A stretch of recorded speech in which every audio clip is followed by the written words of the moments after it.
Hi, everyone. Today, I want to discuss annoying communication habits.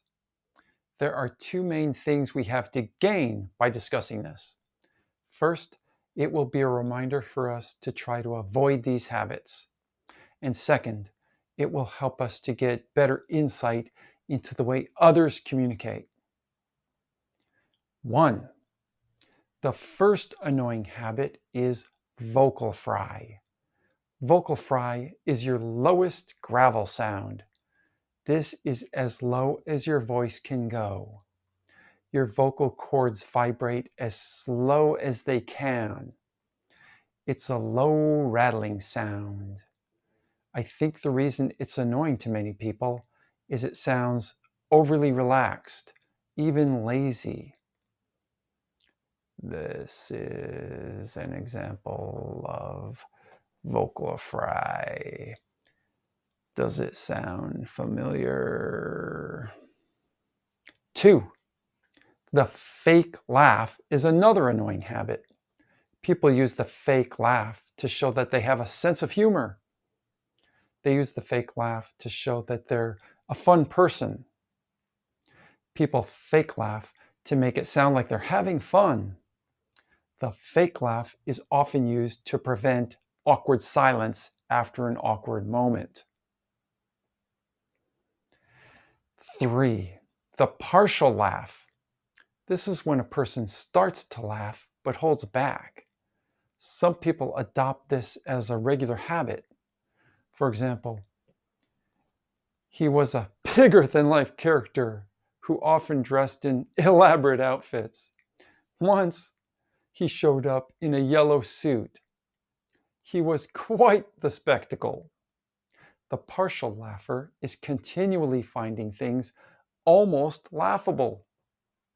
4. Exaggerated pronunciation. Sometimes people pronounce words too carefully.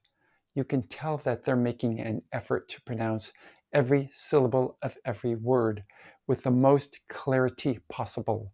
Slurring or mumbling can be unattractive, but so can overpronunciation. 5. Rising intonation. People often end a declarative statement with a rising pitch. Their statements sound like questions. It rained yesterday? My clothes got all wet? I don't know why these things happen to me. 6. Repeating a word or phrase. Recently, I heard someone say the word literally 3 times in less than a minute. Do you know someone who has a favorite word they say repeatedly? 7. One-upping is a terrible habit. You mentioned to a friend that you just spent 3 days in Hawaii. Your friend tells you they spent 7 days in Tahiti. You mentioned that you received a 5% raise. Your friend tells you they received a 10% raise. You mentioned that your son got an A in math. Your friend tells you his son got accepted at Stanford. 8. Here's a common annoying habit. Many people have developed the habit of continually tagging their statements with the question, right?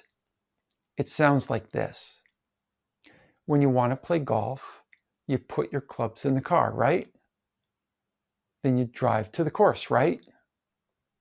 Then you check in with the starter, right? 9. Excessive gestures. Sometimes a person uses meaningful gestures to complement their words. Other times, a person moves their hands all over the place in a meaningless manner. The nonstop gestures don't complement their words. On the contrary, the gestures are a distraction. 10. Not listening is a bad habit. It's disappointing when we're talking to someone and we can tell they're not listening. 11. Almost as rude as not listening at all is paying attention to distractions. Sometimes a person is listening to us, but they're also easily distracted. The listener might look at their phone look out a window, or watch a person walk by. 12. Interrupting. It's a common courtesy to allow people to finish saying what they want to say before we jump in with a comment. One of the rudest ways we can interrupt someone is to jump in and speak louder than them. 13. Monopolizing conversations is annoying. If you've been talking more than others, take a break and give someone else a chance to jump into the conversation. 14. Filler words. It's better to have silent pauses than to repeatedly say or ah. If you want to get over this habit, ask someone to listen to you and count your filler words. 15. Negativity. People like to be lifted up rather than brought down. It can be phony to avoid negativity, but if you dwell on negative ideas, you'll bring others down. 16. Talking too soft. When your voice is too quiet, you make others strain to hear you. 17. Speaking too loud. When your voice is too loud, your listener wants to cover their ears. 18. Talking too fast. When you talk too fast, you make others strain to understand you. 19. Telling the same story to the same people is something to avoid.